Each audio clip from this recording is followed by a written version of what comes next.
मुझे बड़े कड़वे शब्दों में कहना पड़ेगा, बहुत पीड़ा के साथ, कि उत्तर प्रदेश में मुख्यमंत्री योगी आदित्यनाथ जी के राज में दलितों की जो जान है वो दाल से भी ज्यादा सस्ती हो गई। वो पुलिस कस्टडी में मारे जाते हैं, वो पुलिस की लाठियों से मारे जाते हैं, वो मूछे रखने पे मारे जाते हैं, वो घोड़ी पे बैठने मारे जाते हैं और उनके सामूहिक रूप से 4-4 लोगों की हत्या होती है। ये सब कुछ जो है उत्तर प्रदेश की सरकार के नेतृत्व में हो रहा है। इनके छोटे छोटे बच्चे, एक 3 साल की बच्ची है, उसका क्या होगा? उनके घर का कमाने वाला चला गया। अभी तक अधिकारियों ने इस पर कोई बहुत अच्छी जो है बात परिवार से नहीं की है। क्रिमिनेशन का जो राइट है उनका, उसको जो है बाधित करने का काम किया गया कि भाई यहीं से जो है मोर्चरी से सीधे जो है शमशान घाट ले चलो।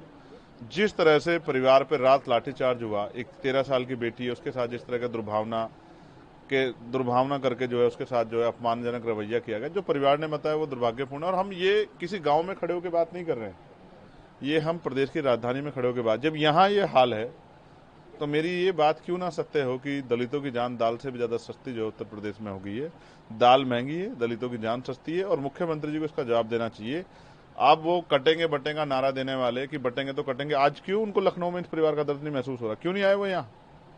क्यों उन्होंने संज्ञान नहीं लिया? क्यों अधिकारियों को अब तक बर्खास्त नहीं किया जिन्होंने ये सब चीजें की? क्यों एफआईआर के लिए परिवार को सड़क पे आना पड़ा? उनको चाहिए था कि वो एफआईआर खुद से स्वतः जो है संज्ञान लेकर कराते।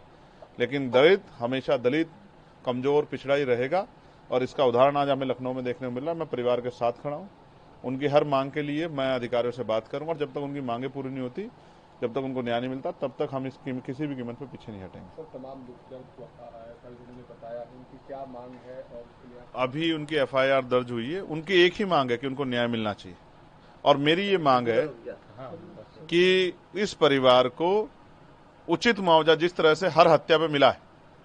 आपके याद होगा कि लखनऊ में पुलिस द्वारा एक विवेक तिवारी जी की हत्या की गई थी, उनको 50 लाख रुपए का मुआवजा और उनके परिवार को एक सरकारी नौकरी क्लास 1 की दी गई।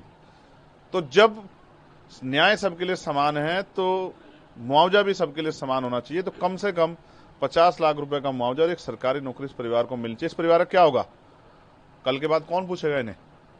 तो मैं मुख्यमंत्री से मांग करता हूं कि अगर वो वास्तविकता में कटेंगे बटेंगे नारे को की अहमियत को समझते हैं तो इस परिवार के साथ खड़े होकर आज उसी तरह का न्याय इस परिवार को दिलाया जिस तरह का उन्होंने विवेक तिवारी को दिलवाया, जिस तरह का उन्होंने जो है एक जो वैसे समाज से जो है व्यापारी के साथ जो पुलिस ने घटनाक्रम किया था, जिस तरह का उनको दिलाया था, ऐसा ही न्याय जो है दिलाया। सर, हमारी मांग ये है कि हमारे भाई के साथ जो भी घटना हुई है पुलिस कस्टडी में हुई है, उसके जिम्मेदार भी पुलिस वाले हैं। तो अब तो चला गया मेरा भाई, वो तो आने नहीं आएगा, लेकिन अभी जो उनके बीबी बच्चे हैं उन्हें हमें सरकार से सहायता चाहिए। हमारी भतीजी के लिए मुआवजा चाहिए 1 करोड़ का और हमारे भाभी को सरकारी नौकरी चाहिए ताकि उनके परिवार का पालन पोषण हो सके। आप लोग बैठे थे वहाँ, क्या हुई तमाम अपनी मांगों को लेकर?